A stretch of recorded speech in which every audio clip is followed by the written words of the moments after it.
Welcome to the Golden Age of Cardboard podcast, where we remember a time when stacks of cards were held together with rubber bands and Mickey Mantles were put in bike spokes. We hope you will enjoy and reminisce as you come along with us as we tell stories about the baseball cards from the Golden Age of Baseball. We will examine the state of the vintage baseball card market and talk to some of the greatest collectors in the hobby. You won't be hearing us talk about any chrome or shiny cards here.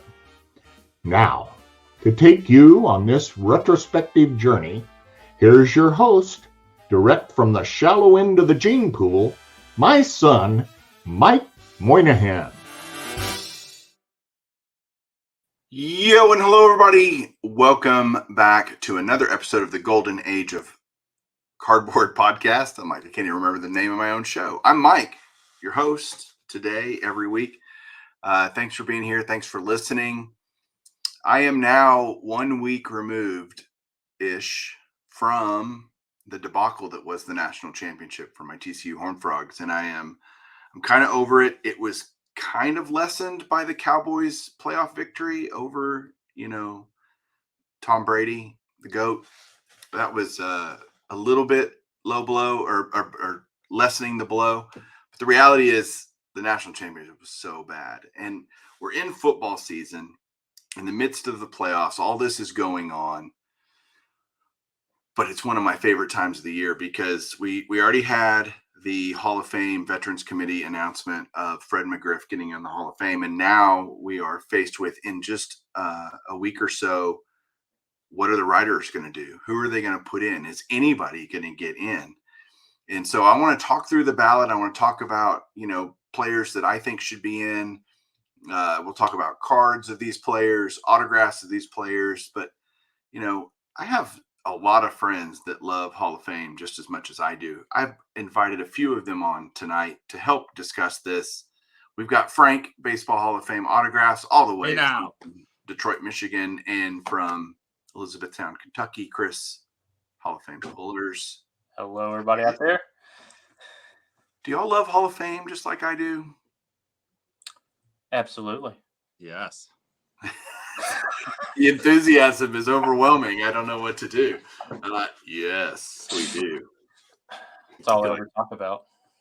It is all we talk about. So there's different guys that all collect the Hall of Fame stuff that I'm in these little group chats with. And so we're always speculating. We're always thinking. One of my favorite things to do is prospect for Hall of Famers. And I know both of you guys do that as well. This year is an interesting year. We've gotten rid of all the major roid guys. Sosa's off the ballot, Bonds, Clemens, Schilling, obviously for different reasons, but they're all off the writer's ballot. And so the first thing I want to talk about is the process and how you guys feel about the current way that the Baseball Hall of Fame allows the writers to elect players. Thoughts on that? Good, bad, and different. Frank, go first. I think I'm used to it. It's status quo at this point. It's been this way since 1936. So, what's the point of changing it now? So, it's good that the Veterans Committee, we have a Veterans Committee. I wish it was a little more transparent on how they vote, but we'll never know that. So there's two avenues to get in. If it ain't broke, why fix it? Okay. I don't disagree. These are the people who watch, who know, who basically travel, live with, or at least we presume they know these guys and their careers and those of everybody else. And so, for a comparative analysis, it's probably the best thing we got right now, other than maybe players or something. But, there's going to be cronyism if you do something else or do something different. You can't let the fans vote. We see how the All-Star game played out before. So I think it's the best we got. The one thing I would add to that, though, is I wish there was more transparency. Even with the Baseball Writers Association, I think if you want to vote, you got to disclose who you voted for. Maybe even why. I would love to know why. We just talked about a ballot that came out today where I think he put an article where someone voted just for Alex Rodriguez.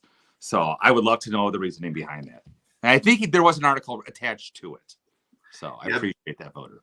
there are a lot of people that do come out with public ballots. They explain their, reasoning on voting for certain players, not voting for others. And so that I like that. I like reading arguments for and or against certain players' candidacies. And the reality is, I think we as fans, there's a group of fans out there that study this stuff as much or more than the writers. I know there are plenty of writers that I probably know more about these players that are on the ballot than they do. And that's not to say I should be a voter. I'm not.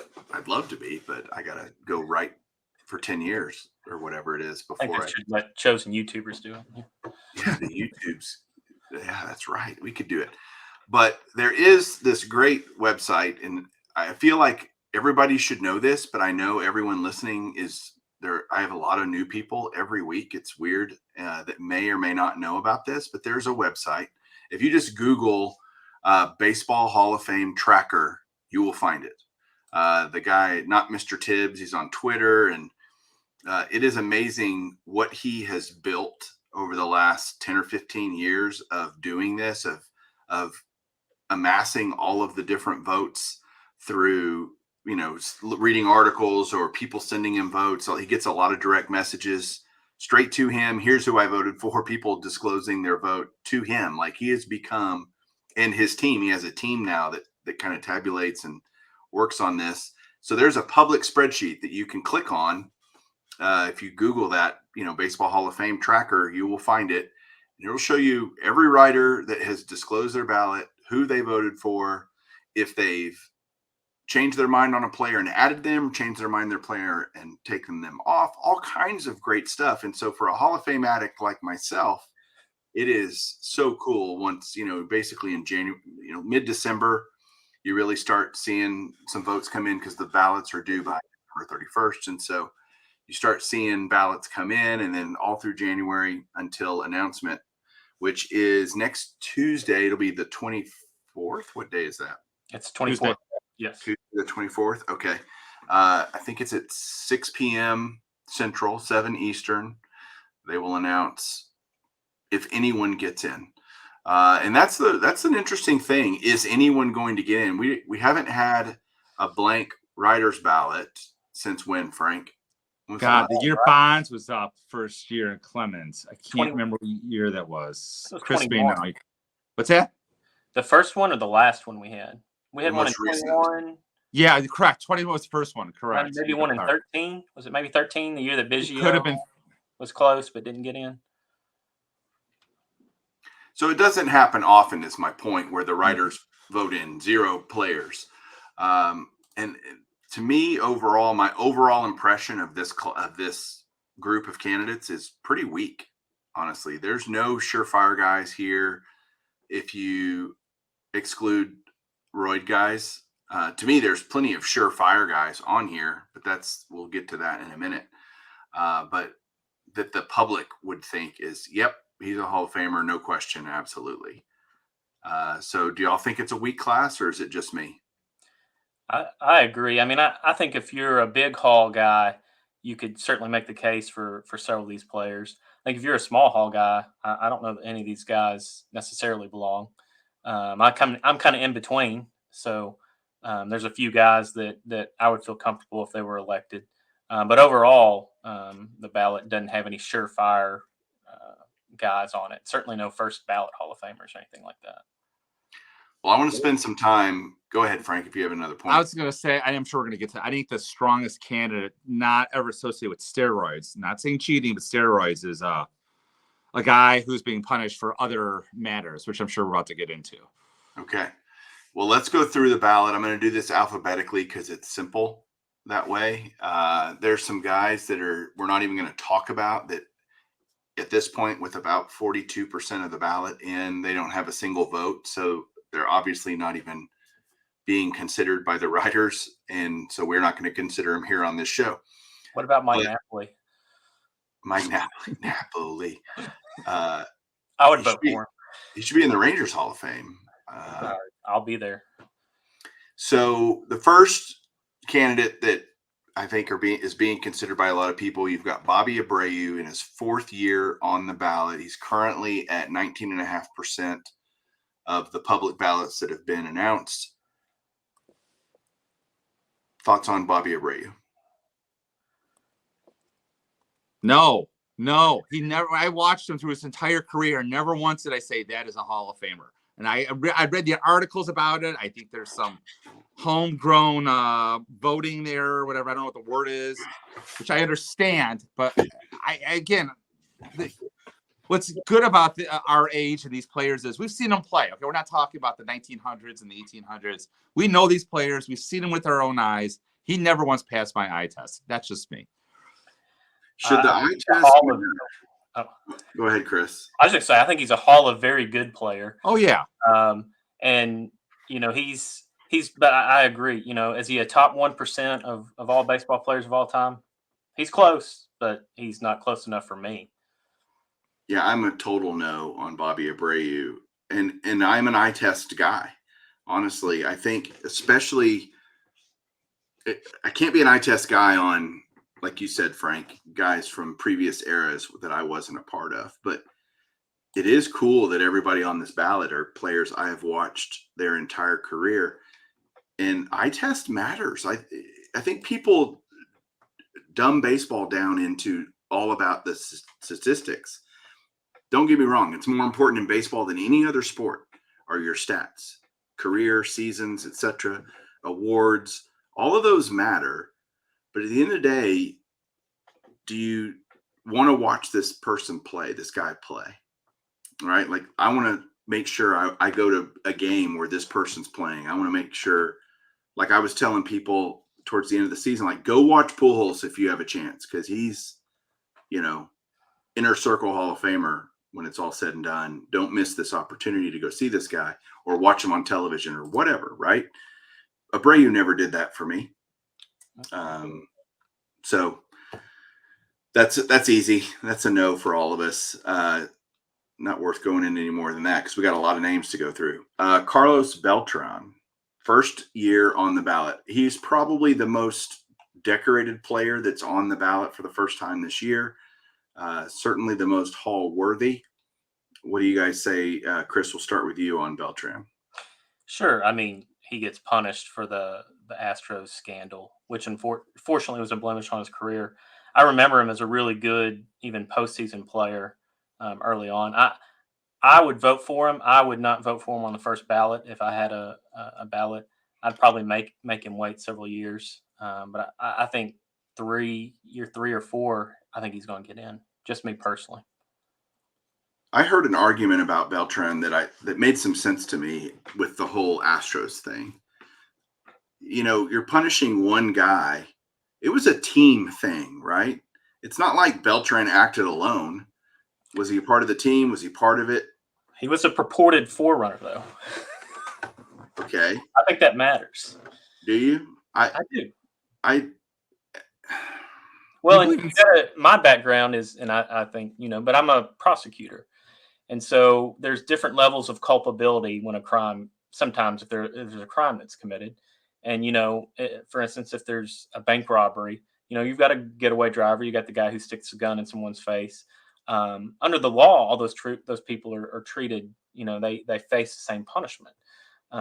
But to me, the guy who stuck the gun in, some poor teller's face is more culpable and should be maybe punished a little more severely. And I think everything we've seen and heard, Beltran was the most culpable and kind of the driver of that from what we've heard.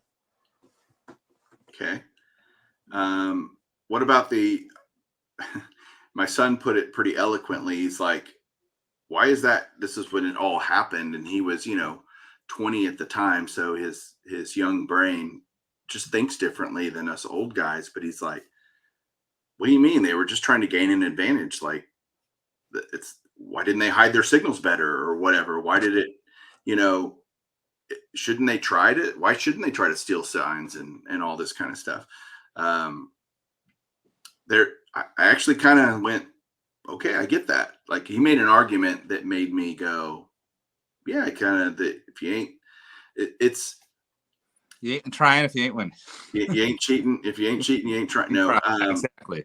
But like, hey, if they can figure out your signals, whose fault is that? The player who figured it out, or the team that's not changing them up? And I mean, look what football teams go through to try to hide what they're calling the plays and all this kind of stuff. Because if you can figure it out, why shouldn't you try to figure it out? Yep, he's throwing a curveball. I mean, now to What use about the electronic means, though? Yeah, the technology does take it to another level of dastardly deed, right? But I don't know. I'm very much on the fence on it. As you can tell, I'm playing both sides as best I can. So you're not a Dodgers fan, that's for sure. No, not a Dodgers fan, but I would vote for Beltran. I think his body of work was incredibly solid.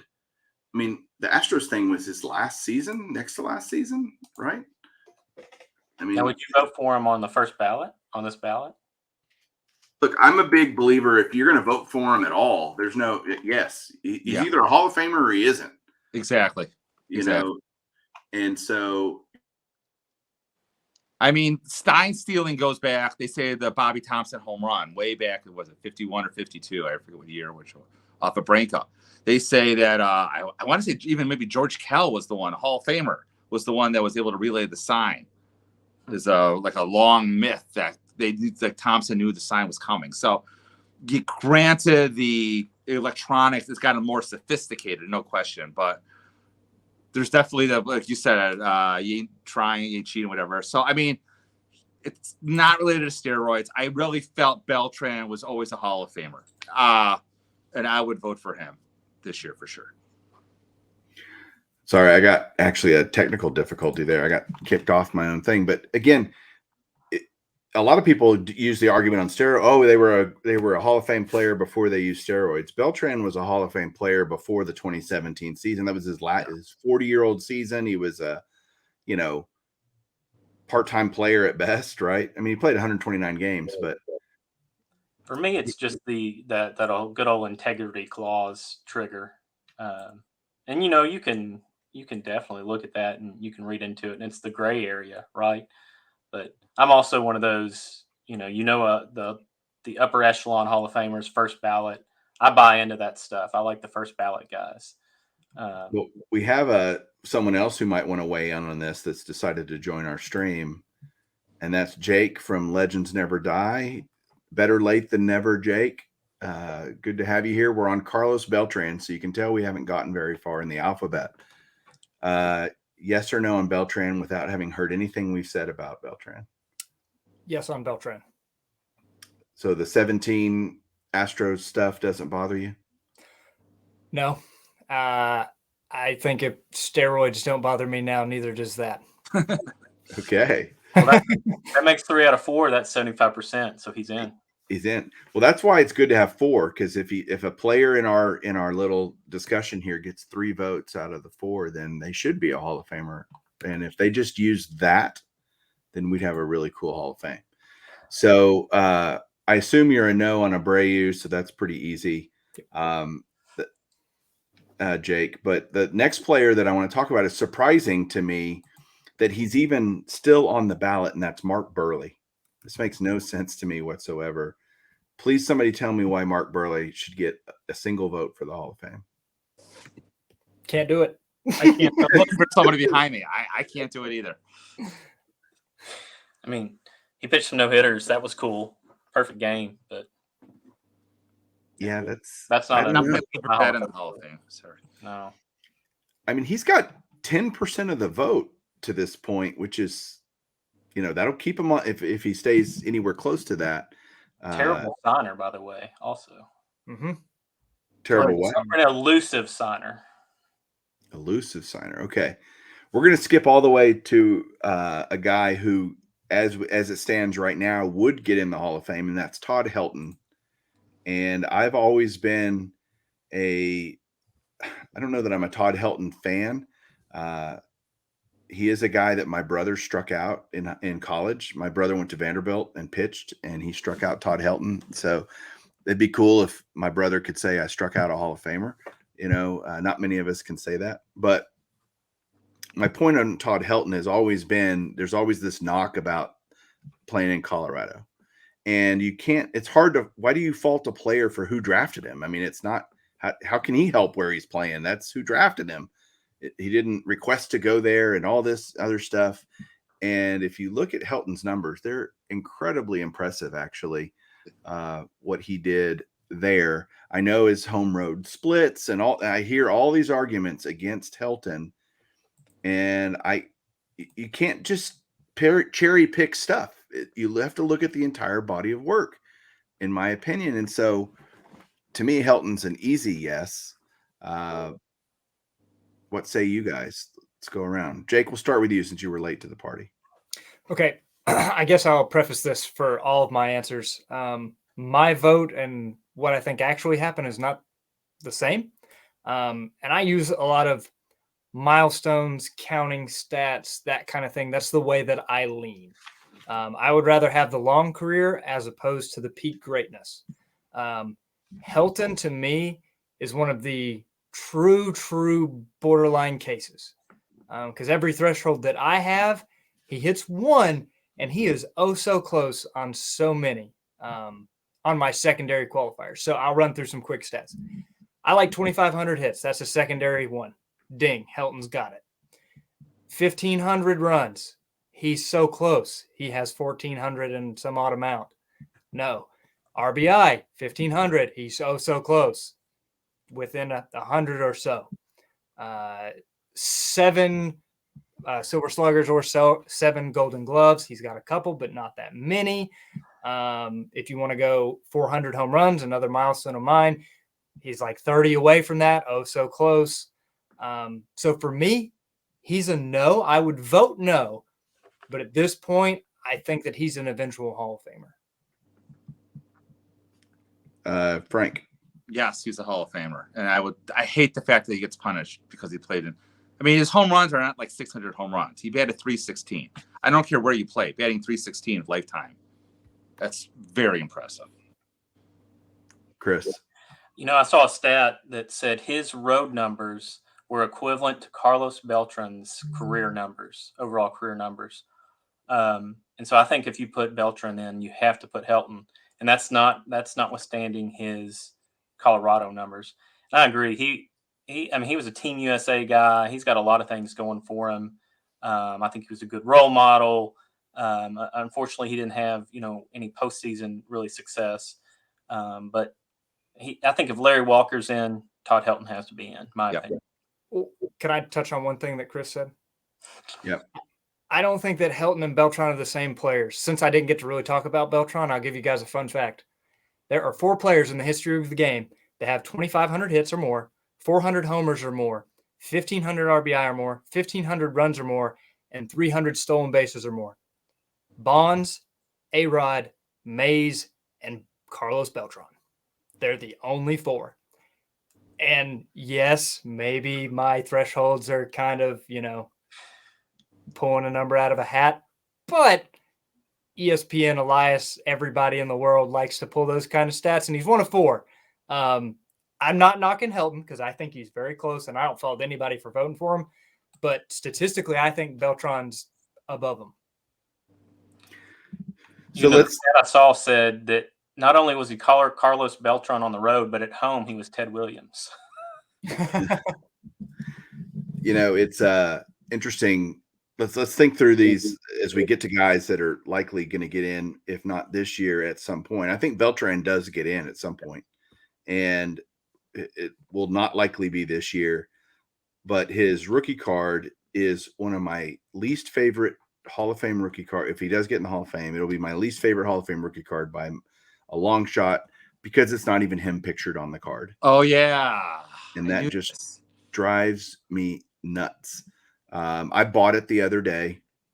I had never owned it, and I finally succumbed and bought it in a PSA 9. I hate it. Is it like Juan Pierre or Juan somebody or something is on the card? It's 94 tops or 95 tops. Why am I blanking on that? One of these guys will look it up for me, but it's 94 or 95 tops.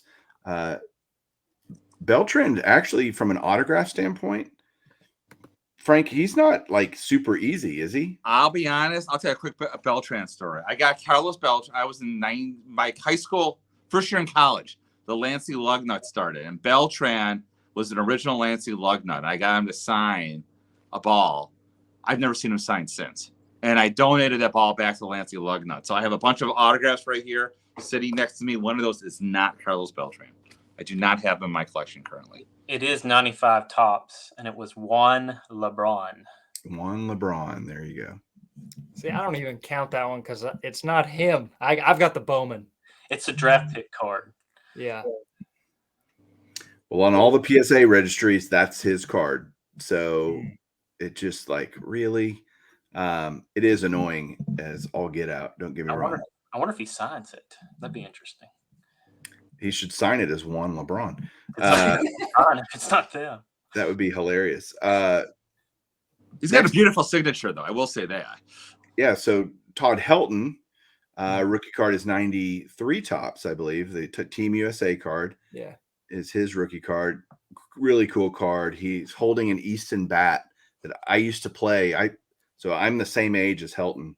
And in college and high school, I played with that same bat that he's holding in the Team USA photo. I had the exact same model of bat, that gold Easton that he's holding. And it was a great bat. But his rookie card is pretty affordable still, not terribly expensive. And his autograph, he's in a lot of products for autographs. There are a lot of cards of him out there. Frank, do you have a Todd Helton in your collection? I do have a Todd Helton. I brought it up right here. Nice. So this is from the Fleer Legacy. This is signed in 2001. And his autograph has actually gotten much worse over this since this time. And the only reason why I say that is he hasn't done a public signing in at least 10 years. Since he's retired, he's kind of just become a recluse. Yeah, I went, before this episode yesterday, I went and just kind of looked at population of autographs and rookie cards and stuff of some of the likely guys that are, if not now, soon kind of guys. And Helton's rookie cards are everywhere because it was during the heyday of the junk wax era. But autographs are Beltran, guys like Beltran, Greinke, Helton, you need to get those while you can get them because they're going to dry up, I think. And there's not now, will more be made? If these guys get in the Hall of Fame, will Topps go to them and offer them big money to do current products? Maybe. But I don't know. We'll see. As of now, it's hard. Well, when Beltran got the Mets managerial job originally, I'm like, oh, this will give me good access to Beltran. I'm saying he'll be out there. He'll be usually the managers are pretty good about signing, so on and so forth. But obviously that all went to. Next up, Andruw Jones. Jake has to be quiet on this one because he's a Andruw Jones homer. He's a Braves fan, so he's totally an Andruw Jones guy. By the way, Beltran played 1 year with the Rangers. Andruw Jones also played 1 year with the Rangers. So, but Andruw Jones to me is not someone I thought amazing defensively. Like this is my thoughts during his career. Amazing defensively. I felt like some of his power stats that he acquired later in his career may have been, enhanced somehow. Like, how does this guy turn from one type of player to a completely different kind of player? That has always made me raise eyebrows to him. And I actually would not vote for Andruw Jones. So I'd love to hear from someone other than Jake why I'm wrong. I want to hear from Jake why he deserves to be a Hall of Famer first, to be honest, if that's okay. Sure. He doesn't meet your stats, Jake. To be clear, I'm not a Braves homer when it comes to this. I'm a no on Dale Murphy, and people that are Braves fans hate that. I'm a yes on Andruw Jones because he has 400 plus home runs and 10 plus gold gloves. He is one of 3 players not currently in the Hall of Fame that have 10 or more gold gloves, being Ichiro, who's a slam dunk for many reasons, Keith Hernandez, who's a borderline case, granted, and Andruw Jones. What's Keith Hernandez's batting average? You know offhand? I'm just curious. I don't. If I can find out. only- 254 is like very low. Is that Andruw Jones's batting average? I Yes. mean, Yes. yeah. So Keith Hernandez is a 296. So he's almost 50 points higher than Andruw Jones. 40 points higher. And Frank, as I know you've mentioned before, the threshold, the 2,000 hit threshold, is now no longer kind of the glass ceiling for everyone, and because Jones is under that 1933, and that's been talked about before as well. But wasn't it? Was it Hodges that's under 2,000? Yeah, but Hodges also had a decent managerial career. I mean, Right. Hodges is a very sort of Joe Torre-esque. Understand. So I think Andruw Jones, I think somehow eventually he made a lot. If you're looking at the tracker, he's made a lot of gains this year. I think he's probably in the top 3 in terms of gains this year. And assuming that trajectory, and like he does very well with the sabermetrics, the defensive war and everything, which should count. I mean, saving a run to me is just as important as scoring a run. And on that regard, I think the Golden Gloves have been undervalued. I think they're starting to get value. So if you're a small hall guy, yes, Andruw Jones belongs in the Hall of Fame. If you're a big hall guy. If you're a small hall guy, he's just on the outside. Chris? Well, I think some of you already know I'm a big Andruw Jones guy.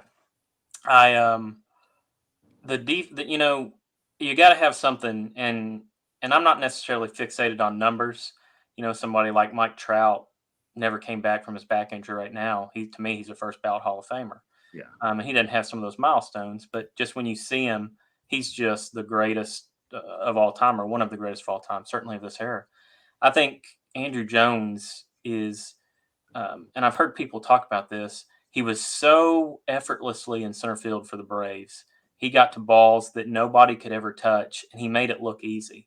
And I think, you know, for me, Andruw Jones has that possibly greatest defensive center fielder of all time. And I think metrics would get there. Personally, I'm a Griffey guy, but right after him, Andruw Jones was so phenomenal with his glove that, you know, if a guy like Mazeroski can make it or something like that, I think Andruw Jones should make it. And he did. He just fell off a cliff towards the end of his career. But I don't think you can discount. He had a lot of postseason success too. And he was a big part of those Braves making, even though they only won one World Series. And then he had the first at bat home run, maybe hit first 2 at bat home runs. If he was like 19 years old, 20, he was so young. And I think, you know, people thought of him as a Hall of Famer until he fell off that cliff and he didn't reach those milestones. But for me, I would vote for him.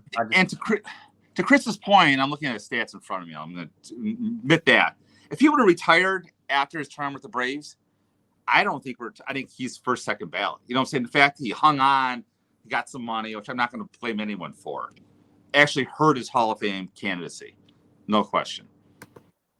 I think he even went and played. He played Japan, South Korea. He played somewhere after. Interesting. Major Leagues let him go.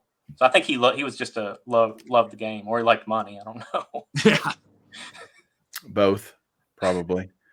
That's an interesting idea, though, Frank, that if he would have quit after his Braves tenure, I think you might have something there. That's an interesting thought. But I think Gold Gloves matter. Of course, defense matters. And Andruw Jones is one of the best to do it in center field, no question. But when we get to Omar's Vizquel, it's the same thing. It's got to be the whole body of work. It can't just be 1 or 2 parts of your game that gets you in, unless you're named Ozzie Smith, okay, or Bill Mazeroski or whatever, or Andruw Jones, or maybe Andruw Jones. Now Jones is at 64% or 68%. I'm sorry, so he has gained 22 votes as of now, net votes. His rookie card, 95 Bowman's Best, I think, is on the set registry. It is, if that makes sense. I just got my first Andruw Jones autograph from a box that was given to me. So I'd never owned one because I just never thought of him, in the prospecting of Hall of Famer kind of thing. He just never was on my, just like never went, yeah, I think he could get there. But I'm glad I have one because it looks like he's definitely on the trajectory that he will eventually get in. That's like 2 or 3 years. Let me see terms your of Andruw Jones. autographs, I got him at the 2019 National, and he's a very popular signer. He is not a tough signer at all. He was $40. I mean, what a deal. He's At the very, National, you got inflated prices. I couldn't believe $40 for Andruw Jones. It seemed like a bargain to me. he does some private signings where he signs for $20 an autograph. Correct. Yeah, definitely not a hard autograph to get. Nope. And if you're a Hall of Fame prospector, I would say you need to get one if Yep, that's kind of your thing. And it's a nice autograph too, I think. Yeah. So we got to get through these guys. We'll have to go a little bit faster here. Okay. Jeff Kent. He's gained a lot of traction this year. He's up to almost 50%, which is still nowhere close to induction, but he's on his last ballot. This will be the end for him. He will not make it. No. By the way, does anybody think Andruw Jones will actually make it? We had 2 vote yes that What, they this were year? voting. Not this year, but I think he will make. I would vote for him, but I think he'll make it in 2 or 3 years. Yeah, I think not now, but soon. I think for If you Andruw look Jones. on Ryan Thibodeau's tracker is great. It shows like first time voters. And I want to say when I looked on Andruw Jones, it was like 87% of first time voters this year were voting for Andruw Jones. He may have even had the highest percentage from the first time voters, which I thought was interesting. He is at currently 82%. Oh, I'm sorry. It's not true. 87.5% for first time voters. So that's pretty good. That's a good trend. If you want to have a trend upward. Which means you're going to have guys. There's a lot of guys that I've seen there that, hey, this is my next to last, ballot that it's not official, that I'm going to become eligible and and all of them have Andruw Jones. So that's a good sign for Andrew's future induction. Jeff Kent. Wow, I may be on an island here, but to me, Jeff Kent's kind of a no doubter. And for the position that he played, the dynamics that he brought to that position, power, and won an MVP. I mean, he's the first guy we're talking about in this entire list that's actually won an MVP. There's several others coming, but I think Kent's a yes. Why is there such resistance to Kent's induction? He was a horrible, horrible second baseman. Okay. That's all I got. I agree with you. I don't understand why the hate for Jeff Kent. I mean, not only that, he called up Barry Bonds, so he's a hero in my book. I like that about him. I think he's kind of one of those veterans committee guys that you can totally see getting in that first time that he's eligible on the veterans committee. I don't know if he was. I don't remember his reputation with the media. If he wasn't great with them, or did he just piss people off? I don't know. But when I look at his career, and the eye test thing, I didn't watch Kent a lot, even though I was, watching baseball during his career. I don't watch every player all the time. So any thoughts on Kent real quick, Chris? He's one of those guys that just exploded in the 97, 98 time frame. Kind of went from a decent player to a really good player all of a sudden. I don't know that there's ever been any kind of association to, drug use or anything. I certainly haven't heard any. But I wonder if that bothers some people because he just kind of turned it on out of nowhere.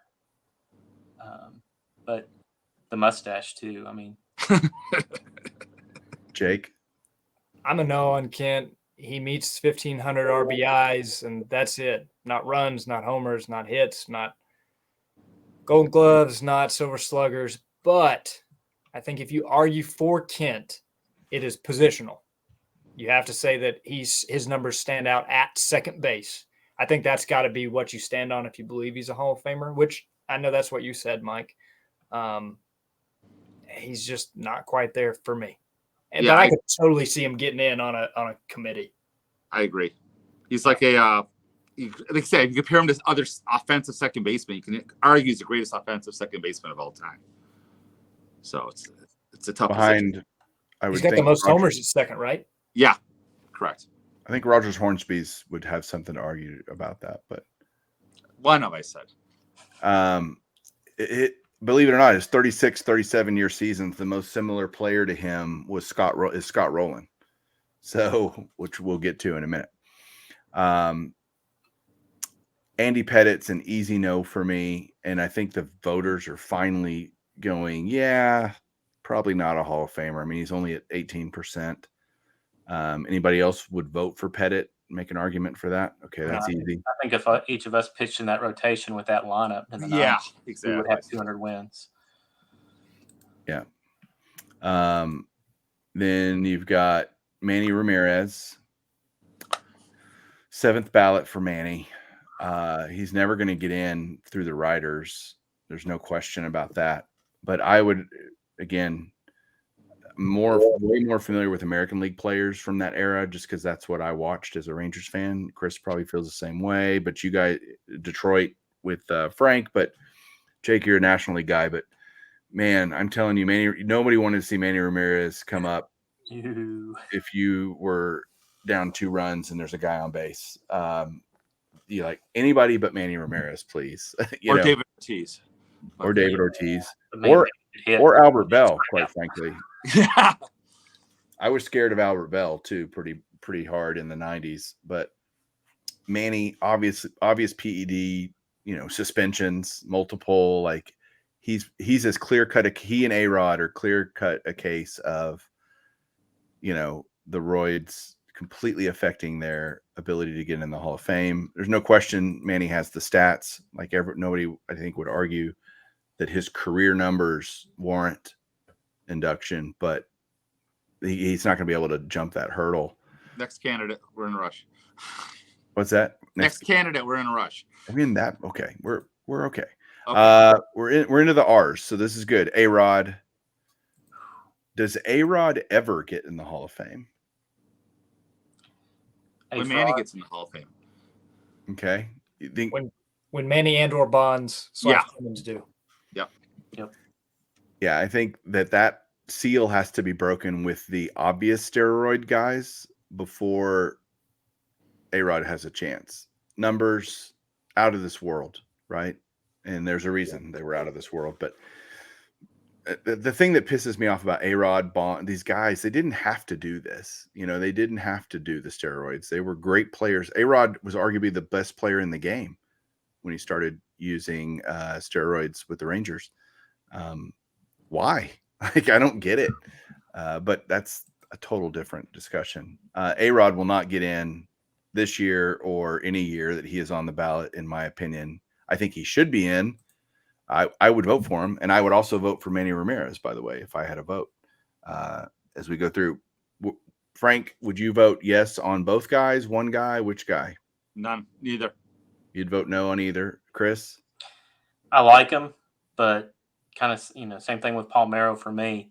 I mean, they're known to have used some substances that they knew or altered their ability. And so while I like them and I think they have the right numbers, unfortunately, I don't think I would vote for them. Just the integrity clause.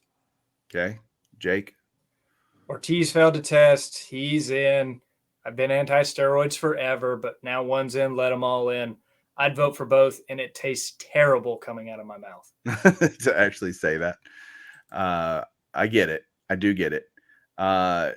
Next guy we're going to talk about is Scott Rolen, who actually is probably the most likely guy to actually get in this year. He is on his 6th ballot, which is one more than Helton. So he's one year additional, people cheering the Scott Rolen, cheer than Helton. And it'll be interesting. Rolen, to me, can I just say something here? Maybe because I live in American League City. I never watched Scott Rolen play and ever once said, there's a Hall of Famer. Never once. I don't understand it. Someone explain it to me, please.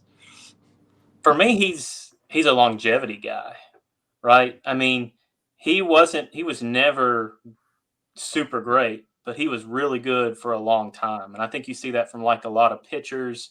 And it wasn't just offensively. He was very good defensively. So I think when you take the whole body of work, it doesn't feel like he was ever hurt. You could always pencil him in for, 25 homers, a Gold Glove, make the All-Star team. I mean, he would bat 8th or 9th. But to me, I think that's that longevity that you see from, and maybe he didn't get quite the numbers, but his WAR is pretty impressive. If you're a sabermetrics guy, I think he gets in. But I'm looking at Baseball Reference right now, and they have the Hall of Fame monitor, the Hall of Fame standard, the gray ink, the black ink. He doesn't clear one hurdle of a likely Hall of Famer, not one. Similar batters, again, I'm not fielding. I give him credit. The Aco glove is incredible. The only Hall of Famer in there is Ron Santo, and the rest aren't even close to Hall of Famers.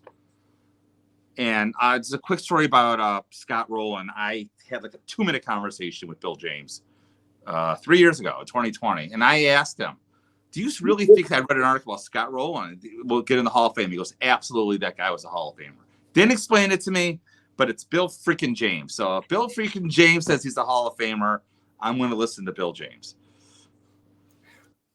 I like to think that I'm Mr. Longevity with my thresholds of milestones, and he doesn't hit but one of them, and it is Gold Gloves, 8. Everything else, he doesn't get there. I would not vote for him. I'm kind of with Frank of like, huh? Like people actually think he's a Hall of Famer? Like, really? That's surprising. Let me check his numbers again. Oh, still not good enough. Yeah. But I do think he's going to get in. I think the sabermetrics crowd loves him. And especially amongst new voters, we're seeing a trend who tend to be sabermetrics guys. They're voting for him. Well, let me respond to that. If you follow the tracker, he's not gaining a lot of votes this year compared to last year. Last year was a big one. he's gained what, 11 votes? Is he net 11? Is he that high now? He was 8 last I checked, but he's net 11 right now. Okay. I don't think he's going to get in this year. I think he's going to be the top vote getter, but I think he's going to do the Biggio thing and miss by like that much. But he's only in like a 6th year. That means he's going to get in. Yeah. I mean, yeah. I don't understand. If he makes it correct. I think we all agree Rollins is a no. Again, Hall of Very Good for Jimmy Rollins. Gary Sheffield is an interesting case. He's gained 24 votes this year. Blows my mind. Me too. Blows my mind. You know what? What if Gary had been a designated hitter like Edgar Martinez his entire career? What if who? If he had been a designated hitter. He was a horrific fielder. And that kills him, Sabermet. I think he was one of the worst all time. And I know part of it was attitude. And, he's also got, he's an admitted, he says he didn't know what he was using, but he admitted to using while he was in Atlanta Brave, I think, is when he was using the cream. But he's got that 500 home run number. He's got those offensive stats. And if he had only been a designated hitter, I guess in Milwaukee, he would have been on an American League team for a while. But would he make the Hall of Fame? I think if he didn't take steroids or with the same numbers, he would be in the Hall of Fame. Mm-hmm. It's the steroid. I mean, he's on the Mitchell report. He's the only one that admitted to actually even doing it on the Mitchell report. He goes, I don't put needles up my butt. So that's not a steroid, but he's admitted to using the cream. Yeah. So I'm shocked, like you, Frank, that he's being treated so differently from the Yeah. other alleged or admitted PED users. Like the jump in votes of support this year just doesn't make sense. Doesn't make sense to me. With the other guys not jumping. And I'll tell you something else. I know a Hall of Fame voter. I can't mention his name. He only voted for 3 guys this year. He doesn't do with Ryan Thibodeau. And Sheffield's one of his guys this year. I mean, he had a Hall of Fame batting stance. That bat speed. Oh, man. That bat speed, man. Okay. I'm a pro Sheffield guy. He was wicked good, and so I always thought that. I thought he was a dangerous hitter. Vizquel has just eliminated himself, I think, at this point. He's under 10%, but he's one of those all glove, no bat. He had a very good accumulating career of offensive statistics, but it's all about fielding for Vizquel. If you take away the domestic abuse allegations and things. I think he's in now. I think he would be getting in this year. He was on that. That destroyed his chances. Mhm. And I never thought, even when he was, moving up the ranks a few years ago, I'm like, I don't get it. Again, great player, amazing glove, probably one of the best shortstops I've ever seen defensively. He was incredibly, he made plays. You could make a highlight reel and it'd be like one series and it would be an entire highlight reel of plays that Vizquel would do. So in an era, I think he gets overshadowed because of the era he played in with A-Rod, Jeter, Garcia Parra. There were so many great shortstops. Ripken was ending his career. You had so many great shortstops that were power hitters. Vizquel was not that. He was the antithesis of that, really. And so I think he gets punished a lot for just being in that era, but he's done himself in personally, personal choices, and he'll never get in. And the last one's Billy Wagner, who is up 26 votes this year, second most of anyone to this point in terms of votes gained. He's at 73% right now. He would not get in, but he's really close. This is his 8th ballot, so he's got a couple more years after this one. What say you about Billy Wagner? He's the last guy we're going to talk about, and then we'll wrap up with a few things. No. Okay. I think the New York media is helping him, obviously, but I would say I'm at the point now. It's because the way how common saves are now. Back then, like pitchers pitched complete games, so to get a save was tough. I'm talking the Raleigh Fingers error, the Hoyt Wilhelm error. Now a save's like a dime a dozen. Especially when Wagner was playing, he was playing on great teams at the Astros and the Mets. It wasn't hard to get. I'm not saying it's easy to pitch in baseball. I don't want to degrade him, but that being said, I mean, it's funny. K-Rod has more saves than him, and K-Rod's barely tracking. Granted, Wagner did it in fewer innings, but I mean, if K-Rod's getting 10%, I don't know why Billy Wagner, the fact that he's left-handed, is getting so many more votes. I don't understand it. He's played by Scott Rolenkamp. I think you're right as far as there is a segment that rallies around him that says he's the greatest left-handed reliever of the era. Whatever. I don't know. No. His numbers aren't there for me either. I completely agree with Frank. Well, for me, it's his postseasons. His postseasons were horrible. And I think when you think of a Hall of Famer, you think of someone who's going to rise to the occasion. And, I think there's some guys who have probably gotten huge bumps because of their postseason. And he was, and he may have been hurt. It may have been yips. I don't know what, but he was awful in the postseason and when it mattered. And so for me, even though he was an impressive player, he just didn't. Longevity isn't there. And I would say Hall of Very Good, but for me, not Hall of Fame.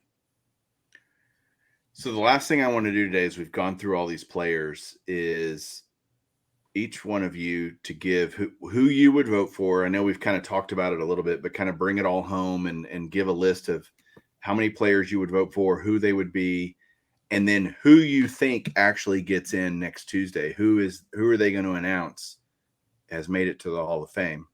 And Jake, we can start with you. All right. I would vote for Carlos Beltran, Andruw Jones. As much as I don't like saying it, Manny Ramirez, Alex Rodriguez, and Gary Sheffield. As far as who gets in my opinion, for the announcement, my head says Rolen won't get in, but I'm an optimist, so I'm going to say Rolen because I want another Hall of Famer. Okay. So you would have voted, how many is that? Was that 6 or 7 that you would vote for? 5. Beltran, Andruw, Manny, A-Rod, Sheffield. Okay. 5. With 10 votes available, right? You vote for 5. All right. Yep. Chris? My ballot, if this was Beltran's second year, I would vote for him. So I can't vote for him this year. To me, he's not a first ballot guy. So I'm going Helton. I think I would vote for Helton. I would vote for Andruw Jones. I would vote for Scott Rolen. And I would vote for Gary Sheffield. And part of that is just I know that he had a positive, he admitted to using the cream. to me, that's a little bit different than what A-Rod and what Manny did, because they, at that point in their careers when they were caught, everything had changed. And so for me, that's enough. But that's my ballot. I'm not voting for anybody else. Just those four 4 players. Yeah. And who do you think gets in announced on Tuesday, if anyone? Unfortunately, the way things are tracking, I don't think anybody's going to get in. I think Fred McGriff's going to have Cooperstown to himself come induction ceremony. Before Frank goes, I want to bring up a point to you guys out there. Historically, what you see in the pre-tracking numbers drops almost across the board, almost universally. Everybody drops anywhere from 5 to 10 percentage points. Sometimes it's more dramatic, but everybody drops.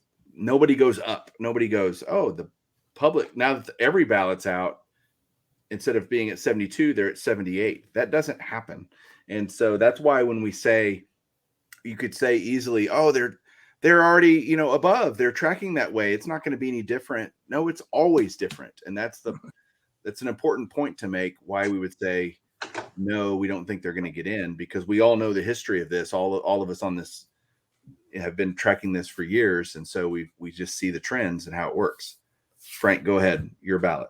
My ballot is, I'm a small hall guy. I make no qualm about that. It would be Todd Helton, Carlos Beltran, Jeff Kent, and Andruw Jones. I'm on borderline Andruw Jones because of defense. I think he saved a lot of runs, and I won't fault him for grabbing the money after age 30. But Ryan Thibodeau always retweets this guy. This guy puts out percentages. People are actually getting 75%. And Scott Rolen's tracking at 20% odds of getting in. He's the highest. I want to say after that was Helton at 5 and then Wagner at 0.6. So just based on that, I'm going to say Fred McGriff has Cooperstown to himself in July. He can invite a lot of friends to the Otsego. Jake, did you have a point earlier about the dropping? Yes. So you were talking about how they historically drop from the pre-results, which is what Ryan Thibodeau does, not Mr. Tibbs on Twitter, to what actually happens. As an example, Rolen last year dropped 7.8% from the pre to the actual results. So if he did that right now with the results that we know, he would not get in. Right. If it was similar. So being the host of the show, I get to go last because it is my show. My ballot has 7 players on it, which is the most out of any of us. I would vote for Beltran, Helton, Kent, Manny Ramirez, Alex Rodriguez, Gary Sheffield, and I would be the only guy to vote for Billy Wagner. And that's 7 players. I don't think anyone gets in. I'm in the Jake camp. I don't think anyone gets in on the ballot. I'm an optimist. I hope Rolen gets in. And he's not even on my ballot, but I'm a big hall guy. I like seeing guys getting enshrined. And I'm just one guy with one opinion. There's plenty of people out there that think Rolen should be a Hall of Famer, and I don't have a problem with him getting in. I'm not going to be up in arms and pounding the table that why is Scott Rolen a Hall of Famer? I've already bruised my hands and stuff for Harold Baines, so that's already all been done. I don't need to do it anymore. Poor Baines, man. Poor Baines. He is the Bill Mazeroski of this generation because. Every normal baseball fan went, huh? When they said Harold Baines, like, really? Tony La Russa influence is significant in that room that year. So mad he didn't go in as a Ranger. Right. Go and Jerry Reinsdorf that helped also. Mm-hmm. So, unfortunately, I think we're going to have an empty class. That doesn't mean there aren't guys that we all think are eventually going to get in. I think Beltran gets in. I think Helton gets in. I think Rolen gets in, if not this year, next year. So it's not forever. It might just be a year of stay where we just don't have a player inducted by the writers. But Fred McGriff, I think, is a well-deserved Hall of Famer, long overdue. If he has the limelight to himself, so be it, and good for him, right? Absolutely. Yep. He deserves no longer a crime, dog. God, I was hoping we get through a whole show without Jake using that terrible dad joke. But hey, guys, thanks for being on the show, and for thanks, having me. thanks for being my Hall of Fame brethren that I can talk about this stuff with. And it's so much fun for us to talk about it and debate, and no one has the perfect answer. You can see how much we disagree on different candidates, how much we disagree, but it's still fun. Like, it doesn't change I don't think any less of Jake because he thinks Jones is a Hall of Famer. I do think less of Chris because he thinks Jones is a Hall of Famer, but I just thought Chris was smarter than that. But Former Texas Ranger Andruw Jones. Ouch. good point. No, but seriously, I respect all you guys and love your opinions and love talking about this. The fact that I get to do it on a show and have other people listen to us have these discussions. This is what we talk about off of this. So we're going to keep going probably on our own. But for now, I'm going to let you guys go. Thanks for listening. Thanks for watching this week. Tune back next week. I have a very interesting episode I'm going to be doing next week. It's one of kind of maybe this thing that's been percolating, and I'm excited to share with you guys. It's going to be my top 10 players of all time, and it's going to be a different angle than maybe you've ever heard before. Tune in next week. We'll see you guys later. Keep collecting.